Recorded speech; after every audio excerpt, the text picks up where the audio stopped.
Для сегодняшнего рецепта возьмем молоко. Можно брать любой жирности, у меня 3,2%. Добавим к нему сахар, агар-агар и все хорошо перемешаем. На данном этапе нам не важно, теплое молоко или холодное. Еще нам понадобится темный шоколад, который я предварительно измельчаю при помощи ножа. Добавляю молочную массу, перемешиваю и ставлю на плиту. Все это нам нужно довести до кипения и проварить буквально 3 минуты. Самое главное постоянно мешать, чтобы у нас ничего не подгорело. 3 минуты прошло, снимаем с плиты. Десерту я буду придавать прямоугольную форму. Для этого отлично подойдет коробка от молока. Заполняем нашу самодельную форму и ставим в холодильник на 2-3 часа.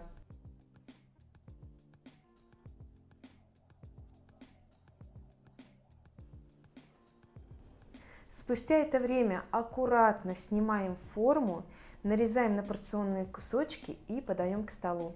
Такой десерт получается невероятно вкусный, нежный, он отлично держит форму и не тает. Если вы никогда не пробовали, я просто рекомендую. Это очень вкусно.